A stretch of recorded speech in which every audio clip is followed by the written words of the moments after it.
ఇక గుజరాత్ అసెంబ్లీ ఎన్నికల ఫలితాలపై మాట్లాడడానికి మనతో పాటు బీజేపీ అధికార ప్రతినిధి మిట్టా నరసయ్య గౌడ్ లైన్ లో ఉన్నారు. వారితో మాట్లాడదాం. మిట్టా నరసయ్య గౌడ్ గారు చెప్పండి. అయితే గుజరాత్ లో బీజేపీ ప్రపంచం బాగా కొనసాగుతున్నట్టు తెలుస్తుంది. మరి హిమాచల్ ప్రదేశ్ లో బీజేపీ హవా కొనసాగే అవకాశం ఉందంటారా? మరి బీజేపీ ప్రభుత్వం ఏర్పాటు చేస్తుందా? చెప్పండి నరసయ్య గౌడ్ గారు. ముందుగా మీకు వ్యూవర్స్ కు నమస్కారం. మేడం, గుజరాత్ లో దాదాపుగా 155 సీట్లలో లీడ్ లో కొనసాగుతున్నాం. అదే మనం హిమాచల్ ప్రదేశ్ వచ్చే వరకు పోటాపోటీగా ఉంది నువ్వా నేనా అని. ఎందుకంటే 30 ప్లేస్ లో ఉన్నాం. కాబట్టి ఇక్కడ గుజరాత్ అనేది ఏంటంటే ఆటోమేటిక్ గా అధికారంలోకి ఖచ్చితంగా వస్తామనేది తెలిసిపోయింది. కాకపోతే మెజారిటీ ఎంత అని తెలుసుకోవడానికి మాత్రమే రిజల్ట్ చివరి వరకు చూడవలసి ఉంది. అయితే కాంగ్రెస్ పరిస్థితి నానాటికి దిగజారిపోతా ఉంది. గుజరాత్ లోనే కాకుండా దేశం నలుమూలలో కూడా. ఇంతకుముందు 77 సీట్లు ఉన్నటువంటి కాంగ్రెస్ పార్టీ అలా 18 సీట్లలో లీడ్ లో ఉంది. ఆమ్ ఆద్మీ పార్టీ 6 సీట్లలో లీడ్ లో ఉంది. 155 పైగా ఈ బీజేపీ లీడ్ లో ఉంది.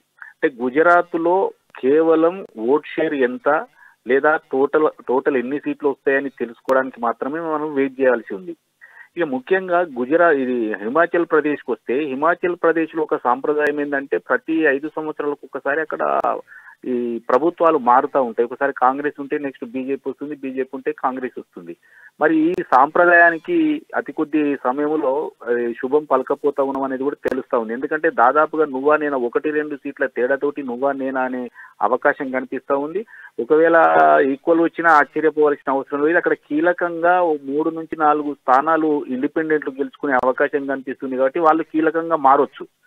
నాకు తెలిసి వన్ సైడ్ మెజారిటీ మాకు వస్తుంది. ఒకవేళ పొరపాటున ఏదన్నా 1-2 తక్కువ వచ్చినా కూడా ఇండిపెండెంట్ వాళ్ళతోటి మళ్ళీ కూడా హిమాచల్ ప్రదేశ్ లో మేమే అధికారంలోకి వస్తామనేది స్పష్టంగా మాకు అర్థమవుతా ఉంది. ఈ రోజు భారతీయ జనతా పార్టీ ఇచ్చినటువంటి పరిపాలన వల్ల ప్రజలు సంతృప్తిగా ఉన్నారు కాబట్టి ఆ స్థాయిలో మనకు ఓట్లు సీట్లు రాగలుగుతా ఉన్నాయి. ఇప్పుడు గుజరాత్ కాకుండా ముఖ్యంగా హిమాచల్ ప్రదేశ్ గురించి మాట్లాడితే ఖచ్చితంగా ప్రతి 5 సంవత్సరాలకు మారవలసిన అధికారం ఈసారి పాజిటివ్ ఓటు పడుతుందనేది స్పష్టంగా అర్థమవుతా ఉంది. కారణం ఒకటే, అక్కడ బీజేపీ తీసుకున్నటువంటి నిర్ణయాలు కానీ, చేసినటువంటి పరిపాలన కానీ, ప్రజలకు ఇచ్చినటువంటి ఫలితాలు కానీ ఇక్కడ మాకు పాజిటివ్ ఓటు రావడానికి మాకు అవకాశం కనిపిస్తా ఉంది. ఎందుకంటే 32, 33, 32, 33, 30, 32 ఇట్లా అటు ఇటు దోబూచులు ఆడుతుంది విజయం. అయినప్పటికీ కూడా ఈ స్థాయిలో రావడం అనేది ఏంటంటే ఆ పాజిటివ్ ఓటు పడ్డట్టుగానే చూడాలి. కాబట్టి ఈ రోజు ఈ ట్రెండ్ చూస్తే, ఇప్పుడు హిమాచల్ ప్రదేశ్, గుజరాత్ ట్రెండ్ చూస్తే మనకు అర్థమయ్యేది ఏంటంటే రాబోయే 20-30 సంవత్సరాల వరకు కూడా Bharatiya Janata party central government లో ఉండడం ఖాయమని తెలుస్తా ఉంది. అదేవిధంగా దేశంలో ఉన్నటువంటి మెజారిటీ 90% రాష్ట్రాలలో కూడా భారతీయ జనతా పార్టీ హవా కొనసాగే అవకాశాలు స్పష్టంగా మనకు కనిపిస్తా ఉన్నాయి. నరసయ్య గౌడ్ గారు, ఇక్కడ ఏంటంటే ఏదైతే గుజరాత్ లో ఇప్పుడు విజయకేతన ఎగరవేస్తుందో బీజేపీ, అలాగే దాని ప్రభావం ఇప్పుడు తెలంగాణపై పడే అవకాశం ఉందంటారా? ఈసారి తెలంగాణలో కూడా బీజేపీ వచ్చే అవకాశం ఉందంటారా? మీరు చాలా ముఖ్యమైన ప్రశ్న అడిగారు. వాస్తవం మీరు చెప్పింది, మీరు పాయింట్అవుట్ చేసిన విషయం చాలా నిజమైన విషయం. ఎందుకంటే ఈ రోజు భారతీయ జనతా పార్టీ ప్రభంజనం గుజరాత్ లో, హిమాచల్ ప్రదేశ్ లో మాత్రమే కాదు, దాని ప్రభావం ఖచ్చితంగా తెలంగాణ రాష్ట్రం మీద ఉంటుంది.